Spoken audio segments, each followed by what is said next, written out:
नमस्कार दोस्तों, बडिंग्स में आपका स्वागत है। होप करते कब से भी बहुत अच्छे होंगे। आज के वीडियो में हम बात करने वाले हैं गवर्नमेंट सेक्टर के बारे में। ओके, तो कोई ऐसा नहीं है कि मैं कंपेयर करूंगा, क्योंकि कंपेयर कभी नहीं कर सकते हैं आप। दो अलग अलग पर्सपेक्टिव है, उसको आप कंपेयर करके कोई फ़ायदा नहीं है। आप किसी को कंपेयर करके ऊपर और नीचे करने से कोई फ़ायदा नहीं होने वाला, और ये फालतू की चीज़ें हैं। अगर आप कंपेयर सोच रहे हो तो फालतू की चीज़ें हैं। अब मुझे चाय पसंद है, आपको कॉफ़ी पसंद है, तो आप कॉफ़ी पियो, मैं चाय पीऊँगा। कंपेयर क्यों करना कि नहीं नहीं चाय कॉफ़ी अच्छी होती है, चाय बेकार होता है, कंपेयर करना ही नहीं है। ओके, अगर आपको कॉफ़ी पसंद है तो आप कॉफ़ी पियो, और मुझे अगर चाय पसंद है तो मैं चाय पीता हूँ। बस यही सिंपल सा थ्योरी है, इसमें कोई रॉकेट साइंस नहीं है। अभी हम बात करने वाले हैं कि अगर आप गवर्नमेंट सेक्टर की तैयारी करना चाहते हैं तो आपको समझना ज़रूरी है कि हर सेक्टर का अपना एक प्रोज है और एक कॉन्स है। ओके, तो प्रोज क्या है? सबसे पहली बात, अगर आप बिल्कुल प्रिपेयर्ड है कि भैया मुझे सिर्फ और सिर्फ गवर्नमेंट करना है, तो कौन सा ब्रांच लेना चाहिए?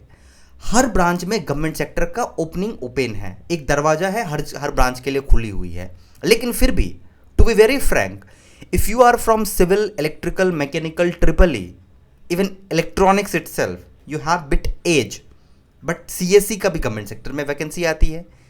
तो है, सारा का सारा है, बट ये जो इलेक्ट्रिकल, मैकेनिकल, सिविल और ट्रिपल ई है, ये जो कोर ब्रांच है, इसमें थोड़े ज़्यादा होते हैं। ओके, अगर ज़्यादा और कम के पर्सपेक्टिव में बात करें। नाउ सेकंड क्वेश्चन कि भैया क्या करना चाहिए, प्राइवेट करना चाहिए या गवर्नमेंट करना चाहिए तैयारी? अभी नहीं सोचो इसके बारे में। अभी क्यों नहीं सोचो? क्योंकि अभी तुम्हें नहीं समझ में आएगा ये चीज़ें। अभी तुम्हें लगेगा कि तुम अभी बाइस्ड हो गए, अभी तुम्हारा डिसीजन बाइस्ड होगा। ओके, क्यों? क्योंकि हम जहाँ से आते हैं, हम एक ऐसे स्टेट से आते हैं जहाँ पे गवर्नमेंट सेक्टर के लिए, गवर्नमेंट जॉब के लिए एक बहुत ही ज़्यादा एज है, बहुत ही ज़्यादा रिस्पेक्ट है। तो हमारा माइंड का जो वो हुआ है, फिनिशिंग हुआ है, हमारा माइंड का फिनिशिंग कुछ इसी तरीके से हुआ है। तो हम डिसीजन अभी नहीं ले सकते हैं। कुछ टाइम के बाद आप डिसीजन ले सकते हो, हम आपसे डिस्कस करेंगे, आपको बहुत सारी चीज़ें बताएंगे, आप डिसीजन ले सकते हो। तो अगर आप सरकारी सेक्टर में जाना चाहते हो तो आपके लिए, और वो भी अगर आप इंजीनियरिंग फील्ड में रहना चाहते हो, कुछ मत करना है। आपको अपने ब्रांच पेपर पे, आपका जो भी ब्रांच है उस पेपर पे आपको बहुत अच्छी पकड़ बनानी है। बस बहुत अच्छी पकड़ बनाओगे, थोड़ा बहुत जो है जनरल अवेयरेंस, जिसमें कि हम मैथ, रीजनिंग और जीएस की बात आती है, थोड़ा बहुत इंग्लिश आता है, वो एक साइड हुआ जो कि जनरल साइड हुआ, और दूसरा ब्रांच पेपर।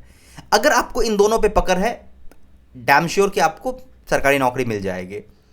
ओके, चाहे आप ग्रुप ए बोलो, ग्रुप बी बोलो, ग्रुप सी बोलो, कोई दिक्कत नहीं है। अगर ग्रुप सी भी मिलता है कोई दिक्कत नहीं है। हम मेरा एक ही मानना है कि हम स्लो चलेंगे बट जाएंगे, स्लो चलेंगे लेकिन हम चलते रहेंगे, यही मेरा मानना है। और मैं ये भी नहीं कह रहा हूँ कि आप एक रात में कुछ कर लो, एक रात में आप कुछ नहीं करोगे, ये जीवन है, कुछ नहीं होता है। आज जो लग रहा है, जब उस स्टेज पे पहुंचोगे तो वो लगेगा यार ये तो भ्रम था। वो हम जो फिजिक्स में पढ़े थे, मृग मरीचिका, जो हमने फिजिक्स में पढ़ा था कि हमें लगता है कि पानी होगा, लेकिन वहाँ जाते हैं तो पानी नहीं होता है। उसका पूर्ण आंतरिक परावर्तन का कॉन्सेप्ट जो था, टोटल रिफ्लेक्शन, रिफ्रैक्शन या रिफ्लेक्शन था, पूर्ण आंतरिक परावर्तन। हाँ, अब हिंदी से हूँ तो कोई दिक्कत नहीं है, इसमें अपन ऐसे ही जानते हैं। तो वही चीज़ होता है लाइफ में भी। हमें आज जिस स्टेज पे है, अगले स्टेज पे लगे, अभी जिस स्टेज पे है उससे अगला स्टेज लगता है यही है जो है। जब यहाँ जाते हैं तो लगता है ये नहीं है, आगे है, आगे है, आगे है। This is a straight forward philosophy of life. आपको कभी भी ऐसा नहीं लगेगा कि आप एकदम हो गए हो।